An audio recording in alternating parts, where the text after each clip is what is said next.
আজ এই বিশ্বে, এই পৃথিবীতে আল্লাহ তাআলা যত কিছু সৃষ্টি করেছেন, সেই সব সৃষ্টির মধ্য হইতে সর্বোত্তম সৃষ্টি হচ্ছে মানুষ।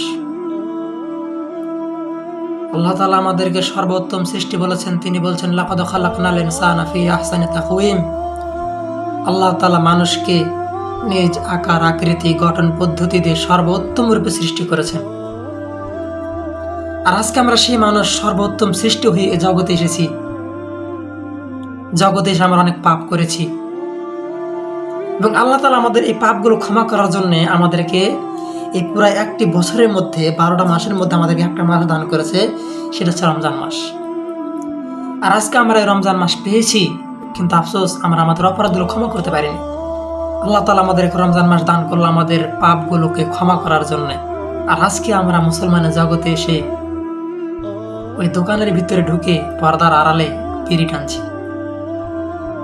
মুসলমান, আল্লাহ আমাদেরকে বললো আমরা সর্বোত্তম সৃষ্টি, আমরা সর্বোত্তম সৃষ্টি হয়ে জগতে এসেছি, এসে পাপ করেছি এবং এই পাপগুলো ক্ষমা করার জন্য আল্লাহ আমাদেরকে রমজান মাস দান করলেন।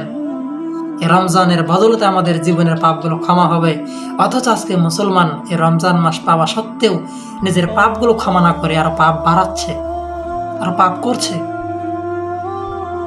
দোকানের ভিতরে বসে যে বিড়ি টানছে, সুস্থ সবল ভালো মানুষ, দৃষ্টিশক্তি আছে, জেহেন শক্তি আছে, শ্রবণ শক্তি আছে, সবকিছু আছে, সে দেখে, শোনে, সবকিছু অনুধাবন করে, সবকিছু জানে এবং বোঝে।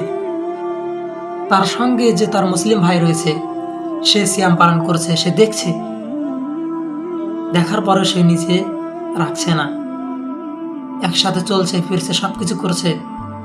এক ভাই তার সিয়াম পালন করছে আর সে নিজে করছে না। আল্লাহ রাসূল সাল্লাল্লাহু আলাইহি সাল্লাম বলছেন, যখন কোনো পাপিষ্ঠ বান্দার কবরে আযাব দেওয়া হবে, যখন কোনো পাপিষ্ঠ বান্দার কবরে আযাব দেওয়া হবে, যখন সে কবরে যখন আযাব ভক্ষণ করবে, তখন সে এত জোরে চিৎকার করবে, এই পৃথিবীর শেষ প্রান্তে যে প্রাণীটা রয়েছে, যে জীবটা, যে কীট পতঙ্গটা রয়েছে, সেও এই কবরের চিৎকারের আওয়াজ শুনতে পায়। সেটা যদি, সেই প্রাণীটা যদি শত শত মাটির নিচেও থাকে, তাও এই কবরের আওয়াজ শুনতে পাবে। যদি শত শত পানির নিচেও থাকে, তাও এই কবরের আওয়াজ শুনতে পাবে।